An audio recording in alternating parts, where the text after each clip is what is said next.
Welcome to a deep dive on Albania.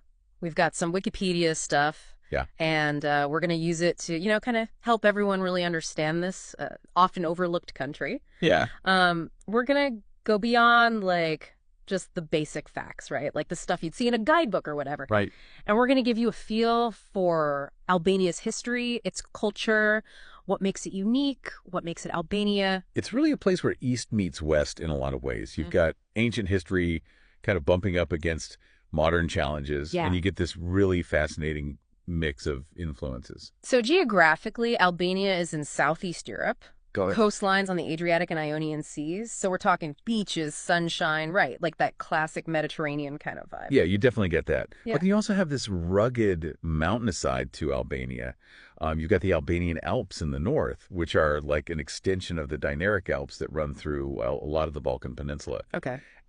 And these mountains have historically made parts of the country pretty isolated, Right. which has contributed to some of the distinct cultural identities within Albania itself. So our sources talk about Tirana as the capital and largest city, but there are a few others that pop up too. Durrës, Vlorë, Shkodër. What can you tell us about those?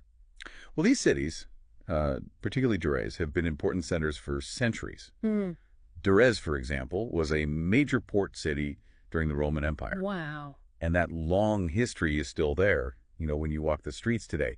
So while Tirana might be the modern heart of Albania, these other cities give you a glimpse into, the deeper past. Yeah, the past. The source material paints a picture of a country that's gone through some pretty dramatic transformations over the centuries. Like, Albania's political system has been anything but stable. Yeah, it really has. Yeah. I mean, think about it. Albania has gone from a monarchy to a communist regime, and now it's a parliamentary republic. Wow. That kind of back and forth, a constant shifting of power, it's got to leave its mark on the national psyche, right? Right. I would think so. The articles even talk about the transition from a centralized planned economy under communist rule to an open market economy after the fall of communism.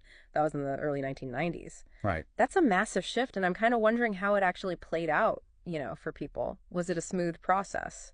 Not really. I mean, economic transitions are rarely smooth. Imagine a system where the state controlled everything, pretty much, suddenly giving way to, free market forces. Right. That kind of change can be really disruptive. And in Albania's case, it led to a lot of uncertainty, unemployment, even social unrest. Yeah, it makes sense, right? It's one thing to change a system on paper, but it's another thing to manage the real-life consequences for people just trying to live their lives. Exactly. And one of the most dramatic examples of this was the rise of pyramid schemes in Albania during the 1990s. Oh, yeah. These schemes, they promised